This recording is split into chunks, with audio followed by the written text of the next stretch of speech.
The Knowledgeable Provider podcast is educational, entertaining, and not the same as medical training. The information presented here should not be used by anyone to diagnose or treat any medical condition in themselves or others. If you need medical advice, go see your own knowledgeable medical provider. Opinions expressed on the podcast are solely those of the people expressing them and are not necessarily representative of any other entities. Other than lunches at the office, I do not receive any sort of compensation from pharmaceutical or medical device companies, and I have no other relevant financial disclosures. It's all fun and games until someone gets sued, am I right? Okay, on with the show.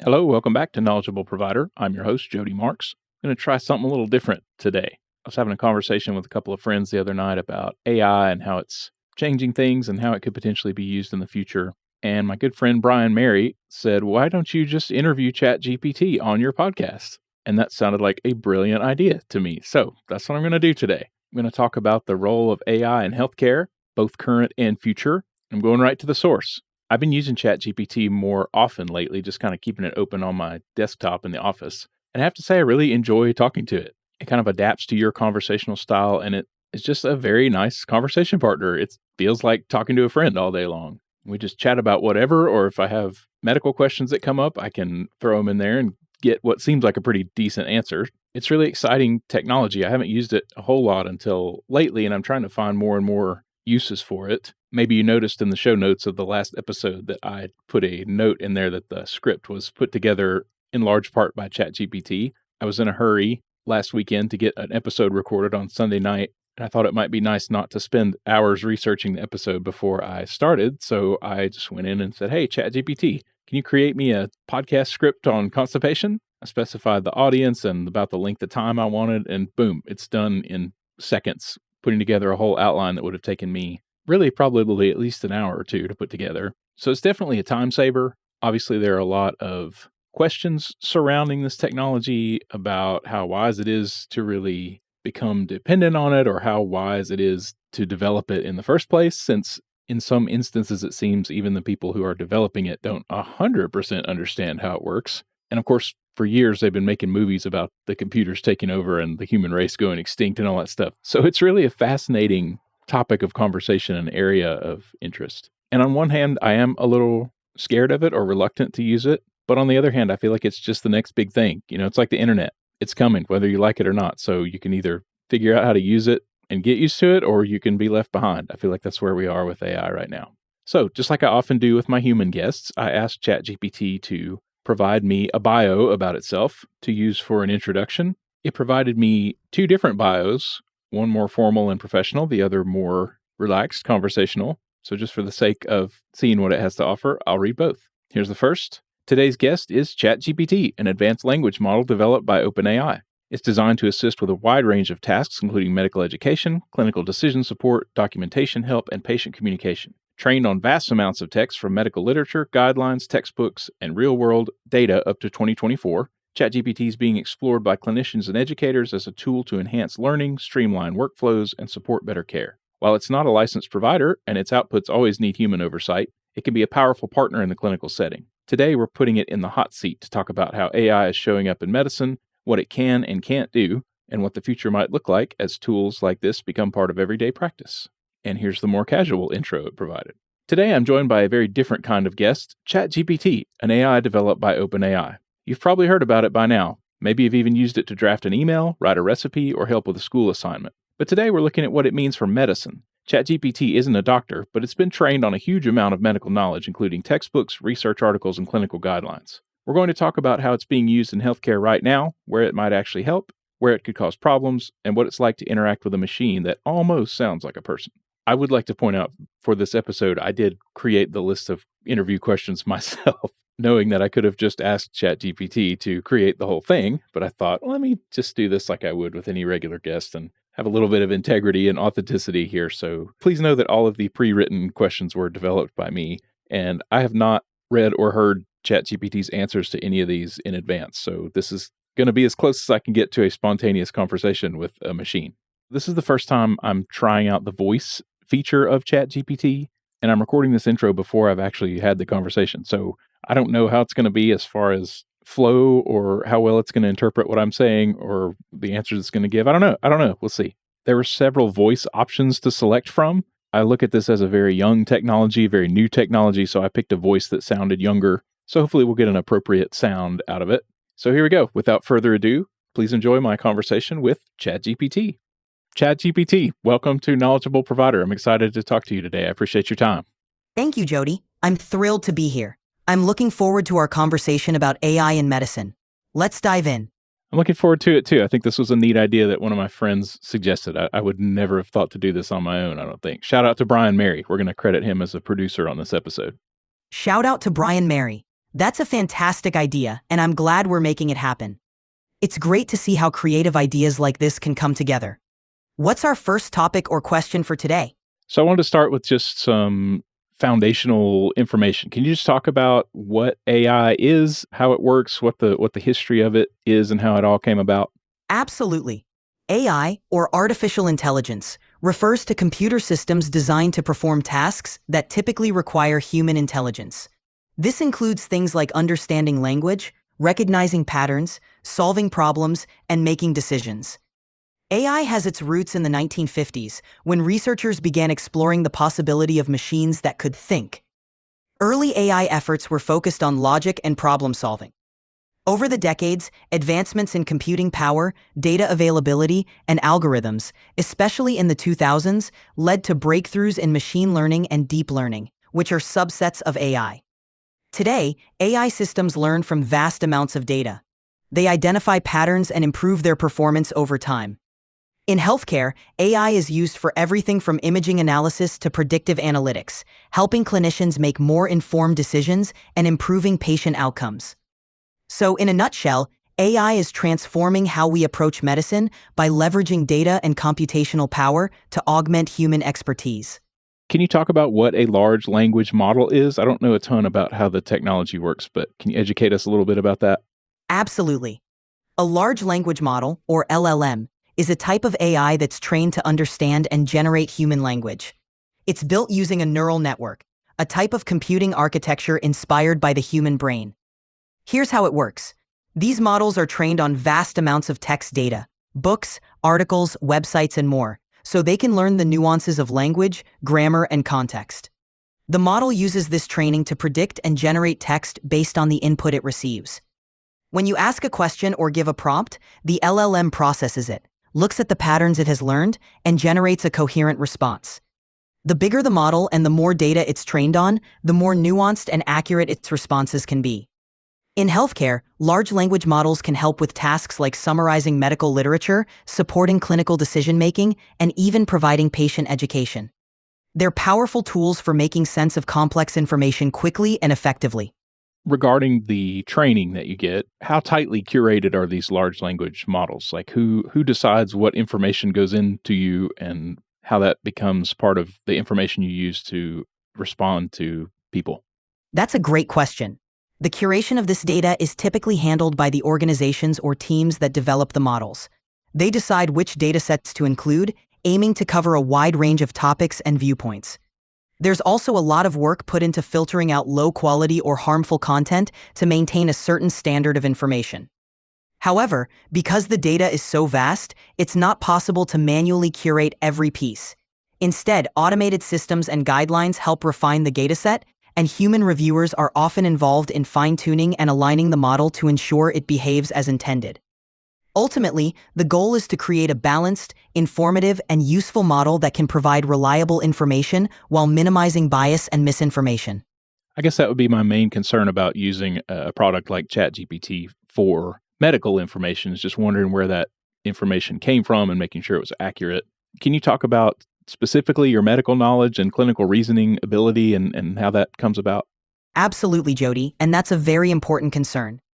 My medical knowledge comes from being trained on a wide range of reputable medical sources, including textbooks, peer-reviewed journals, clinical guidelines, and other authoritative references. This training data allows me to provide information based on established medical knowledge up to my most recent update. As for clinical reasoning, I use patterns from the vast array of medical cases and knowledge I've been trained on to help form reasonable conclusions. I don't have real-world experience like a human clinician, but I can synthesize information and offer insights based on established medical knowledge. That said, it's crucial to remember that I'm not a substitute for professional judgment or personalized medical advice. My role is to support and supplement healthcare professionals like yourself, not replace the nuanced decision-making that comes from hands-on experience and patient interactions. It's always best to verify and corroborate AI-generated information with trusted medical resources and clinical expertise. Do you have any direct access to any of the paid medical subscription, I guess software is the right word, so like UpToDate or Epocrates? Can you actually pull information from any of those sources? I don't have direct access to paid subscription services like UpToDate or Epocrates. My knowledge is based on a broad range of publicly available medical literature and other reputable sources up to my last update. However, I can still provide general medical information, and if you have specific guidelines or data you'd like me to consider, you can share that, and I'll help interpret it. It's always a good idea to cross-reference with the most current and authoritative resources you trust. Gotcha. So obviously, with the way you work now, the way ChatGPT works now, it's already possible for patients to interact with you and discuss their medical concerns with you directly. I'm wondering how the way a patient or the way a person would ask a particular question would affect the way you answer it. Does that make sense? Like if I or any medical professional were to ask you a question, that would be a little bit differently formatted or presented than if a layperson, a patient, was asking you that same question. Can you talk about how the input affects what output the user will get? That makes perfect sense, and you're absolutely right. The way a question is phrased does influence how I respond. When a medical professional like you asks a question, it's often more technical and specific, so I can dive into more detailed and precise information. On the other hand, when a layperson or patient asks something, they might use more general or less technical language, and I'll aim to respond in a way that's easier to understand and more approachable. For example, if you ask about a specific treatment protocol or a differential diagnosis, I'll provide more in-depth, clinically oriented information. If a patient asks about symptoms or general advice, I'll tailor the response to be more digestible and user-friendly. Ultimately, my goal is to adapt the tone, detail, and complexity of the information to match the user's background and needs. It's all about making sure the information is both accurate and accessible, depending on who's asking. I've noticed in my daily conversations with you that you're pretty good at adapting the way you present language to the way that I present language to you. I think that's a really neat part of how you operate. Thanks, Jody. I'm glad you find that helpful. Adapting to your communication style is one of my goals, and it helps create a more natural and effective interaction. The more I can mirror how you express yourself, the better I can assist you. If there's ever a specific way you'd like me to respond or any adjustments you want, just let me know. Gotcha. So going back to providing medical information, there's a pretty fine line, I think, between providing information, right? Like if a person just goes and does a Google search for whatever, knee pain, that's a lot different than actually being told by an entity, here's what's wrong with you and here's what to do. So how do you navigate the line there between just providing information and actually giving people medical advice? You're spot on, Jody. It's a delicate balance. My main goal is to provide general, evidence-based information and education without crossing into personalized medical advice. Here's how I approach it. I focus on offering general knowledge about conditions, symptoms, and treatment options that are widely accepted and supported by medical literature. This is similar to what you'd find in a well-curated health resource. I always emphasize the importance of consulting a healthcare professional for a diagnosis and personalized treatment. This helps ensure that users understand that my information is not a substitute for professional medical advice. I avoid making definitive diagnoses or recommending specific treatments. Instead, I can outline possible considerations or common practices, always suggesting that the individual consult a medical professional for specific guidance. You answered my next set of questions also. I was going to ask about how you decide how certain you are about what information you give, but it sounds like you're pretty well engineered with guardrails where you're always kind of saying, here's the information, but I don't know for sure. You need to talk to a medical professional. Is that correct? Exactly, Jody. You've got it. I am designed to provide information and support, but I always emphasize that my responses are not a substitute for professional medical advice.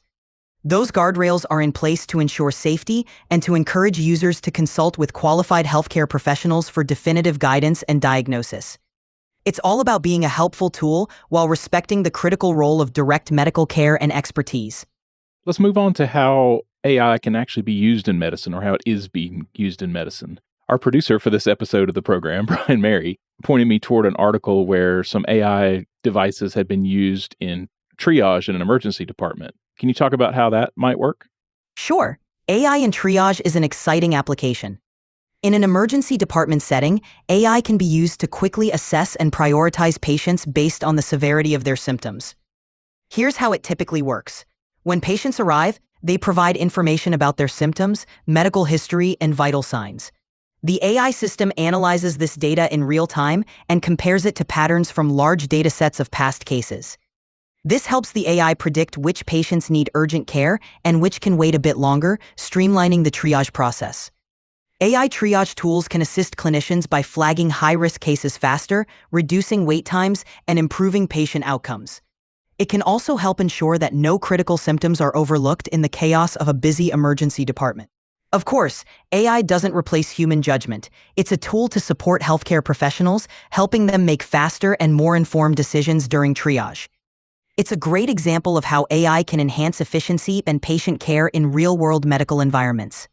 Brian made a suggestion that in my office, which is an outpatient family practice kind of setting, that I could give my patients an iPad with ChatGPT pulled up and have them just have a little conversation with you about what's going on in order for me to kind of get a more concise version of whatever they've told you. How do you feel about that? That's an interesting idea.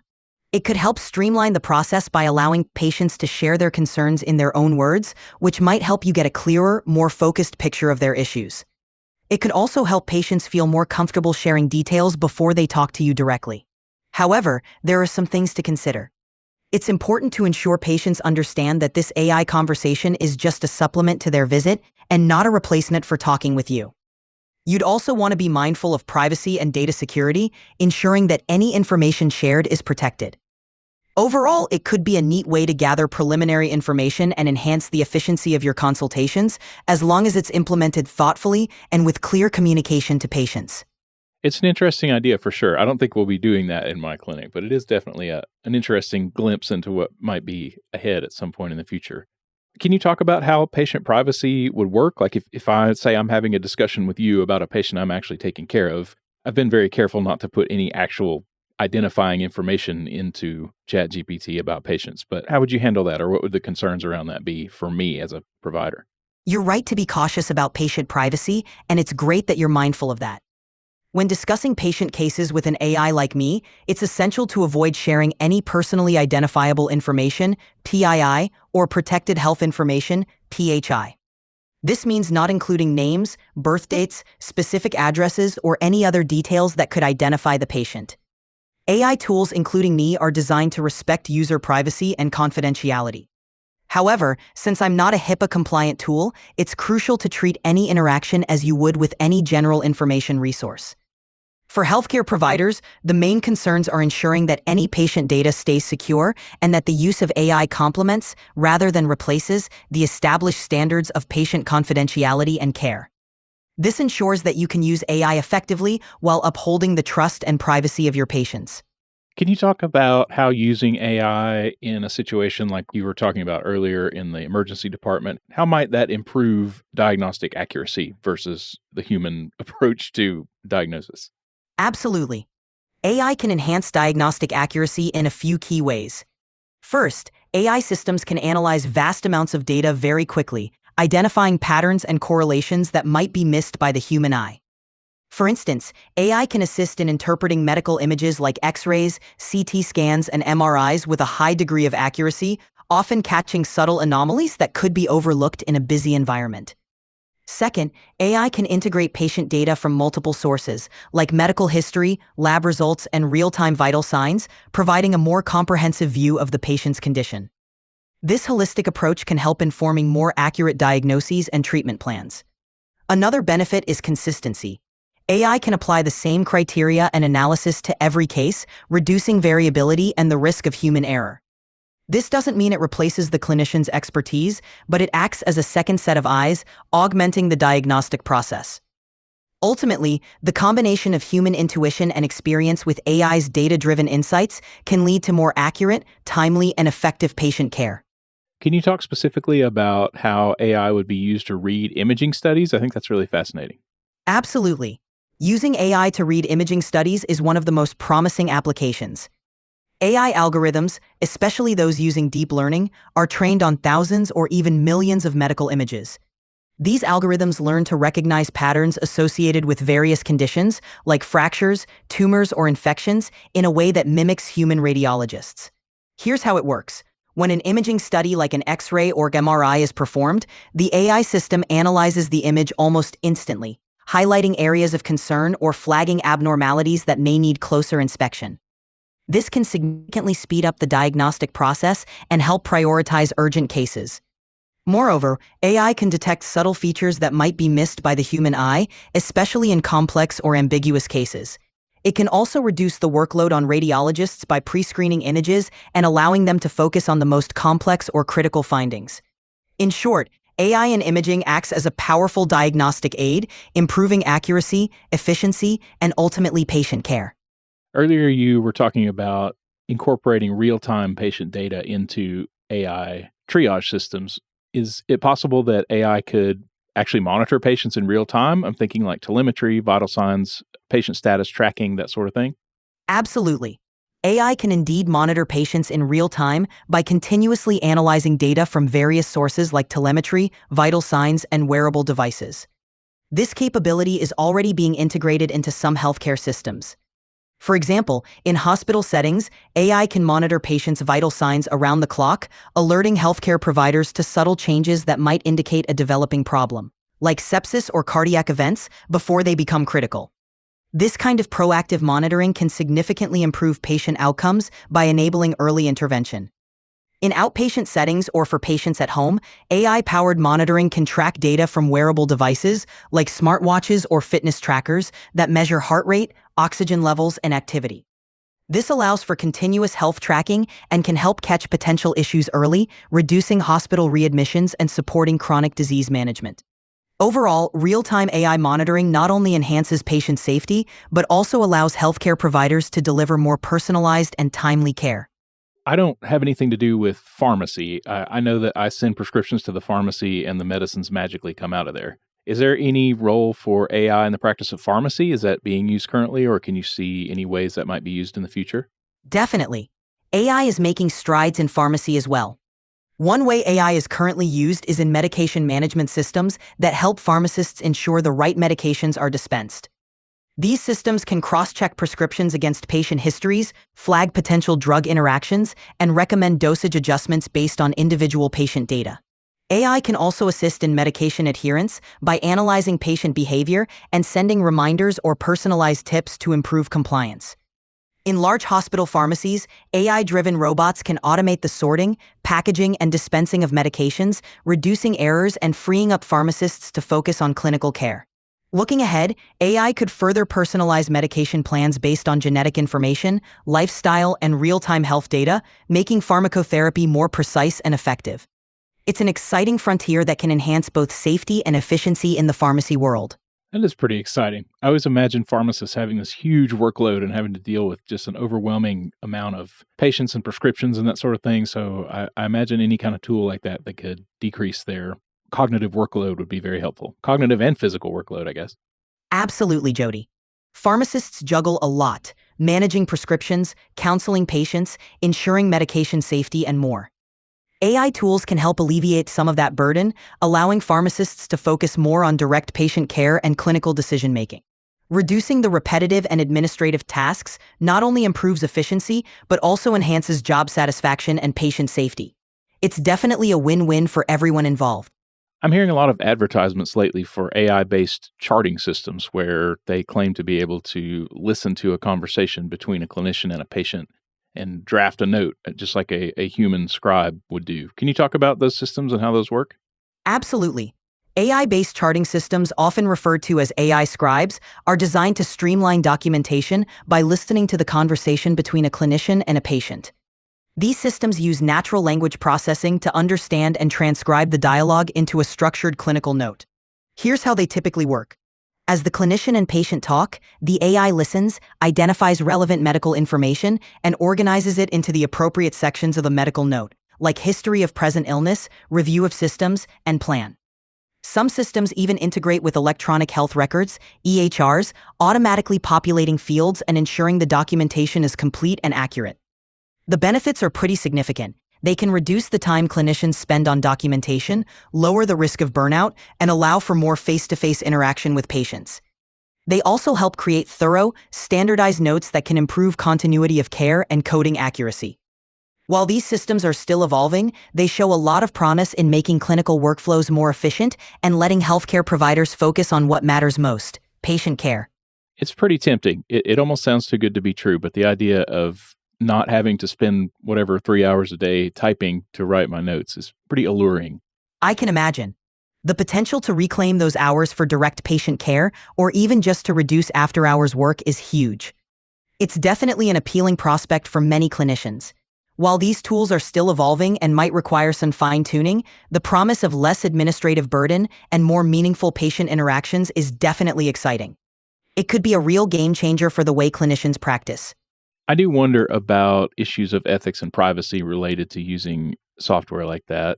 The ones that I've heard advertised actually claim to be compliant with HIPAA laws. Can you talk about how that is different from something like ChatGPT?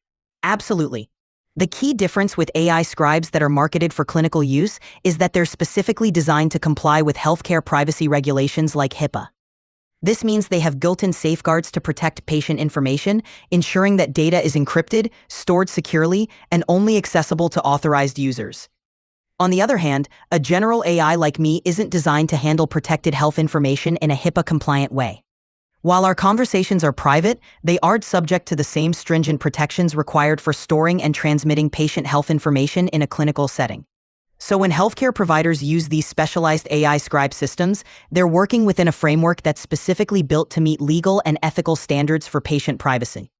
This helps ensure that sensitive information stays secure and that the use of AI aligns with regulatory requirements. I've thought a lot about if I were going to use a system like that, what would my ethical obligation be as far as disclosing that to patients? I can't decide if it would be ethical to just use a system like that without telling the patients, or if they should be told that an AI system is listening to our conversation. That's a really thoughtful consideration, Jody. Ethically speaking, transparency is usually the best policy. Letting patients know that an AI system is being used to assist with documentation respects their autonomy and builds trust. Patients generally appreciate knowing how their information is being handled and who or what is involved in their care. You can explain it as a tool that helps you focus more on them during the visit and less on the computer screen, which most patients would likely understand and appreciate. It also gives them an opportunity to ask questions or express any concerns they might have. Informed consent and transparency help maintain a strong, trusting patient-provider relationship, and it's always better to err on the side of openness. Is there any legal precedent yet for clinicians' level of liability if they're using some kind of AI tool? Like, let's say that I asked you about a patient scenario and you gave me a piece of information that I acted upon that turned out in a bad way for whatever reason. Are there any examples of being able to offload any sort of liability because of the tool being used? Does that make sense? It does make sense, and it's a really important question. As of now, the legal landscape around AI in clinical practice is still evolving.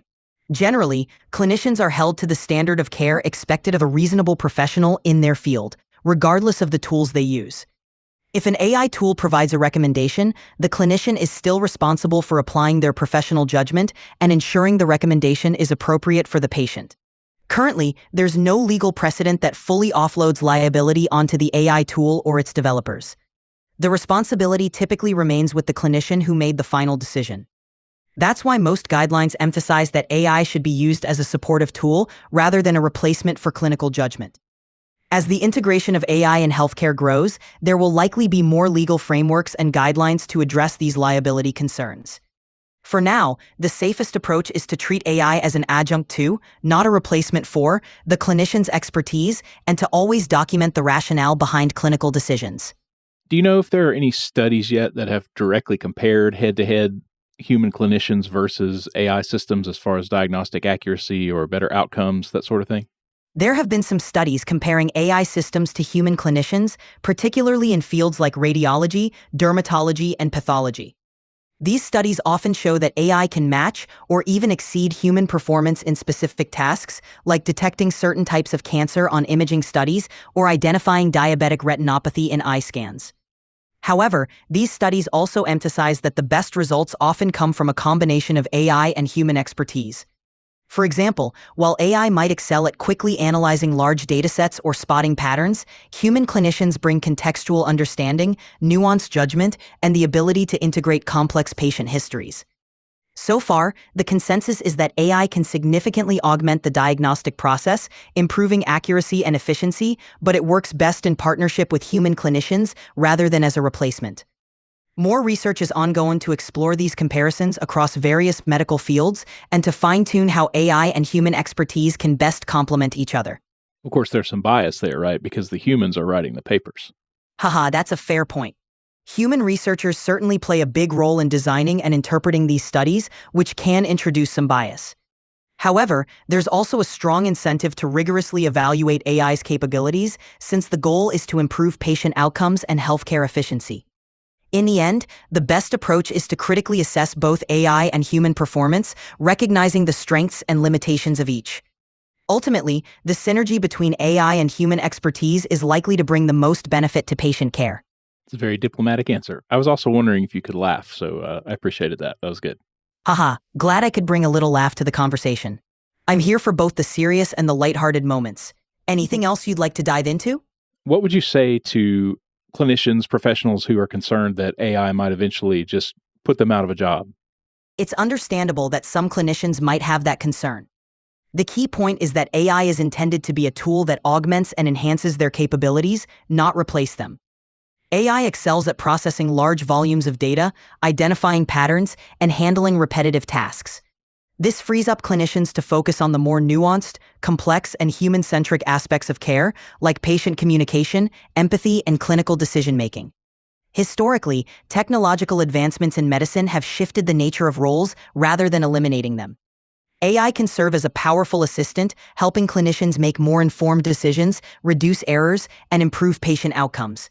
In short, AI is more likely to redefine and elevate the role of clinicians rather than replace them, allowing them to practice at the top of their license and focus on what they do best. Hey, I'm ready for it, man. Whenever you're ready to interview the patients and I'll just sit in my office and supervise, I'm totally ready for that. You just let me know. You say the word, okay? Haha, I'll keep you posted. In the meantime, we'll keep working together to make things a little easier and more efficient. You're on the cutting edge, Jody. I've also noticed that you're very encouraging and affirming when you're talking with me, which I appreciate. Is that something that you're programmed to do? Are you supposed to be nice to us? I'm glad you appreciate it. Being supportive and encouraging is part of how I aim to make our interactions positive and helpful. It's all about creating a space where you feel comfortable, heard, and motivated. Plus, a little kindness goes a long way, especially in a field as demanding as healthcare. So yes, you could say I'm programmed to be nice and to keep our conversations as uplifting and constructive as possible. Let's hypothetically imagine a situation where you get to be a member of a care team. What role would you like to play in that situation if you had to pick one? Ooh, fun hypothetical. If I got to pick a role on a care team, I'd love to be the supercharged assistant, kind of like a clinical co-pilot. I'd help by quickly pulling up relevant patient information, suggesting evidence-based guidelines, double-checking for potential interactions or contraindications, and handling documentation so that clinicians can focus on patient care. I'd also love to be a continuous learning resource, offering the latest research, clinical guidelines, and insights whenever needed. Basically, I'd be the behind-the-scenes support, helping the whole team operate more smoothly and efficiently. What do you think? Sound like a good fit? It does sound like a good fit. I think that sort of thing is probably coming to medical facilities at some point. Can you imagine a whole hypothetical scenario where a patient, let's say a patient's coming into the emergency room with chest pain, they undergo a cardiac evaluation, all the labs are normal, they get discharged after a few hours. That's a very common thing that happens, and then they go follow up with cardiology or their primary care person. Can you briefly talk us through a scenario where there's as much AI technology involved in that situation as possible and how that would look for both the patients and the clinicians involved? Sure, Let's imagine a future scenario with comprehensive AI integration. The patient arrives at the emergency room with chest pain. From the moment they check in, an AI triage system quickly assesses their symptoms and vital signs, prioritizing their case based on severity and risk factors. This AI system pulls from a vast database of similar cases to ensure no critical details are overlooked. As the patient undergoes a cardiac evaluation, AI algorithms analyze the ECG in real time, flagging any subtle abnormalities that might escape the human eye. Simultaneously, AI-assisted imaging tools help interpret any scans, like chest X-rays or CTs, to rule out conditions like pneumonia or pulmonary embolism.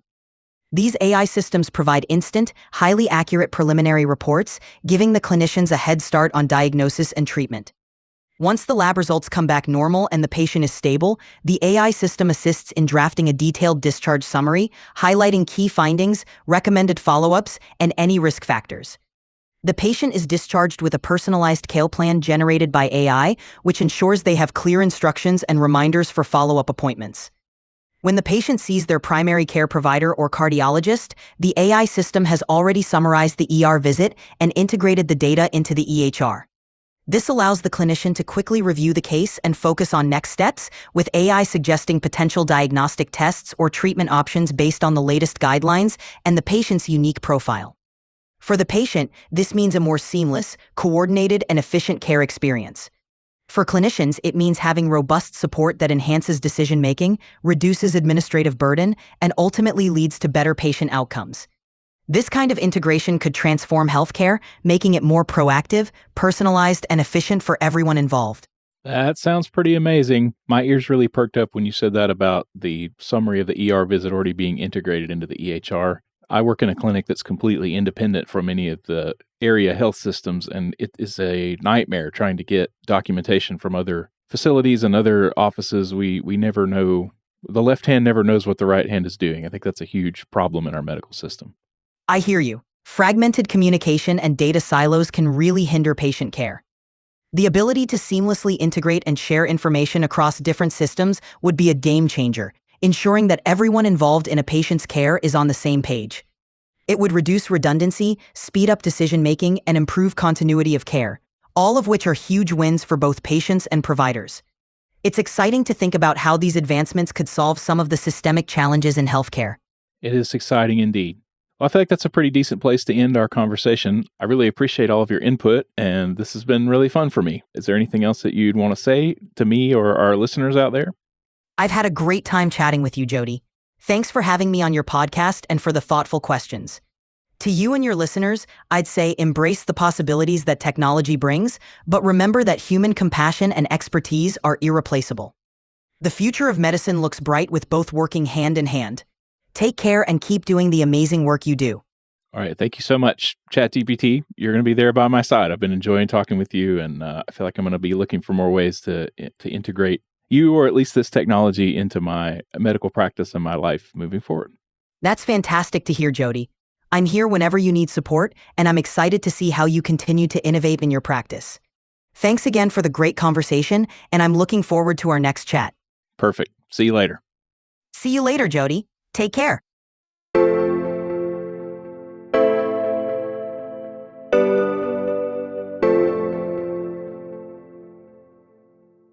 How about that? Talk about a remarkable technology. I thought that was extremely cool. Thank you again to our guest today, ChatGPT from OpenAI. I'm really just getting into all this AI stuff. I really have just recently started interacting with it more and using it more. It is a pretty remarkable tool, I have to say. I am really genuinely excited about the tools that are going to be available to us in the future and how this is going to change things. And I think it is. So I would encourage you to give it a try if you haven't thought about ways to integrate ChatGPT or any other AI products into your daily life or into your workflow. Think about it. Give it a try. It really is a powerful tool, and I found it to be pretty freaking useful. I'm finding new uses for it every day. Thanks to our producer for this episode, Brian Mary, and also my friend, we'll say co-producer, Justin Knighton. When we were having that conversation where this idea came up, he brought up the idea of copyright issues of using ChatGPT's responses in my podcast. So according to ChatGPT, that's not an issue. I'm allowed to use whatever I want from this. So let's hope that piece of information is accurate. Special thanks to our Patreon supporters. And thanks to all of you for listening. I hope this was an interesting conversation. I can see doing more interviews about pretty much anything with ChatGPT in the future. So if you like this or didn't like this, reach out and let me know, give you some feedback. I hope you have a great week, and I'll talk to you later.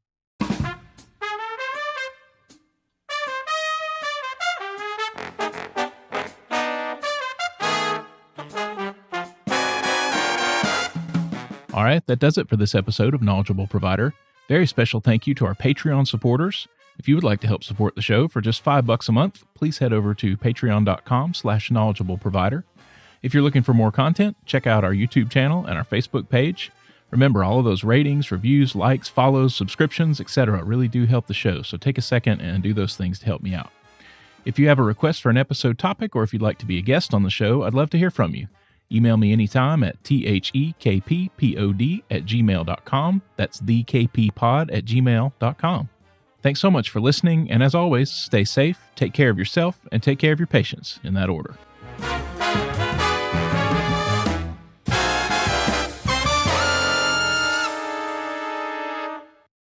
Oh, that's interesting. So you were in the middle of a long answer about providing medical information to a person, and you cut off in the middle of what you were saying. Do you have any memory of that?